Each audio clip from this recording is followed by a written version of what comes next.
Hello everyone, assalamu alaikum. Welcome to my channel and thank you for watching my video.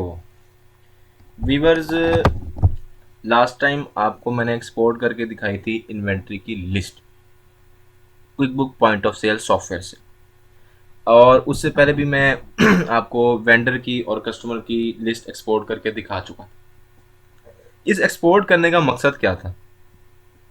Export करने का मकसद ये था कि अगर वो लोग जो पहले से डाटा इकट्ठा करे बैठे हैं और मैनुअली मेंटेन करते रहे और अब सॉफ्टवेयर पे आ रहे हैं, तो उनको बजाय एक एक करके जो सिस्टम में एंट्रीज डालनी पड़नी थी, वो क्या करें कि वो इसी सॉफ्टवेयर का एक बैकअप लें, एक ही सॉफ्टवेयर की एक सैम्पल फाइल लें, उसमें अपना डाटा डालें और उसके बाद उसको सॉफ्टवेयर पे इंपोर्ट कर लें।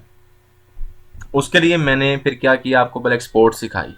अब मैं आपको सिखाऊंगा कि मैनुअली आपने अपना डाटा एंटर कैसे करना है इस सिस्टम के अंदर। फॉर एग्जांपल, आपके पास आइटम नंबर आप कुछ भी लिख दे दें और लिख दें, आपके पास डाटा है। अब आप एंटर करते हैं, वो क्या एंटर करते हैं, आप डालते हैं 5 टन की गोली, ठीक है। आप उसमें ये लिखते हैं कि ये 10 टैब्स हैं, ठीक है। इस तरह आप साइज लिखते हैं कि ये पत्ता है, ठीक है जी।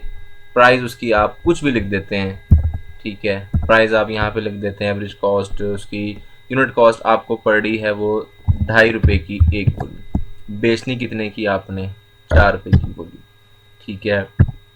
और डिस्काउंट के वाले से यहाँ पे है कि आप कितना कितना डिस्काउंट देंगे आप एम्प्लॉय को और फलां फलां को, आप लिख देते हैं ऐसे करके यहाँ पे, ठीक है। ठीक है, बेसिक चीज़ें यही हैं। यूपीसी डालना डाल दें, अदरवाइज़ यूपीसी तो आपका सिस्टम में आएगा, इसलिए यूपीसी को आप मैनुअल एंटर करते हुए छोड़ दें। टैक्स को आप नॉन करना चाहें नॉन कर दें, ठीक है। और यूनिट अगर आपको क्वान्टिटी उसकी पड़ी हुई है तो आप यहाँ पे उसकी यूनिट भी लिखते हैं, यूनिट नंबर ऑफ यूनिट्स भी लिख देंगे उसकी आप, ठीक है। वो मैं आपको दिखा देता हूँ कि कहाँ पे आप यहाँ पे क्वान्टिटी आ रही है, पहले यहाँ पे इसकी क्वान्टिटी, ठीक है जी, क्वान्टिटी आ रही है इसकी। अच्छा, इस तरह आप मज़ीद लिखना चाहें आप मज़ीद लिख सकते हैं। आप लिखते हैं 5 टन फोर्ड गोली भी एक है, उसकी भी ये स्पेक्स है, प्राइस उसकी ये है, ठीक है।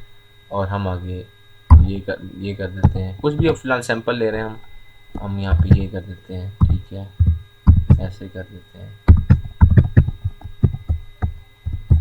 टैक्स नन कर देते हैं और यहाँ पे क्वांटिटी यूज़ की 50 कर देते। एक और ले लेते हैं हम टैब, एक और हम एंटर कर लेते हैं 6, और उसके बाद हम ले लेते हैं यहाँ पे, हाँ क्या लें जी, क्या लें जी, क्या लें जो बहुत हम खाते हैं, डिस्प्लिन ले लेते हैं, डिस्प्लिन की गोली ले लेते हैं। इसकी भी 10 टैब्स होती हैं एक पत्ते में। प्राइस हम इसकी ले लेते हैं पर टैब की 1.5 रुपये ले लेते हैं, ठीक है। बेच हम 2 रुपये की देते हैं। इसमें हम कहते हैं कि हमने इतने की देनी है इसको, ठीक है। टैक्स इसमें हम नन कर देते हैं और इसकी हम क्वान्टिटी लिख देते हैं, हमारे पास 100 पड़ती है। अच्छा, अब यही तरीक़ेकार है। इसी तरीक़ेकार से आपने जब आपके पास सैम्पल फाइल आ जाएगी, एक्सपोर्ट हो जाएगी, तो आपने अपना डाटा यहाँ पे पेस्ट कर देना है। अगर आपके पास ऑलरेडी किसी एक्सेल की फाइल में इसी तरह इन्वेंट्री मेंटेन हो रही थी, तो वहाँ से वो एज इट इज़ आप नेम इकट्ठे करें, नेम यहाँ पूरी रॉ में इधर की पूरी रॉ में आप पेश कर दें, इस तरह उसकी डिस्क्रिप्शन पेश कर दें, इसी तरह उसका साइज़, ये इसकी यूनिट कॉस्ट, इस तरह आप उसकी पेश कर दें और उसके बाद इस फाइल को सेव कर लें। नेक्स्ट वीडियो में, नेक्स्ट टॉपिक में हम देखेंगे कि किस तरह से हम इन फाइल्स को जो हम मैनुअली अपडेट कर रहे हैं, मैनुअली मेंटेन कर रहे हैं, मैनुअली डाटा को एंटर कर रहे हैं और सेव कर रहे हैं, किस तरह से हम सॉफ्टवेयर में इसको इंपोर्ट कर सकते हैं और किस तरह से हम मैनुअली एंटर की हुई इस डिटेल को किस तरह से सॉफ्टवेयर में बल्क एज ए बल्क और यकदम इसको हम अपलोड कर सकते हैं, हमारा टाइम किस तरह से सेव हो सकता है।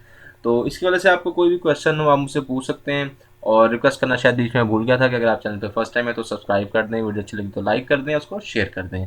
मिलते हैं नेक्स्ट वीडियो में, अपना ख्याल रखिएगा, तब तक के लिए अल्लाह हाफिज़।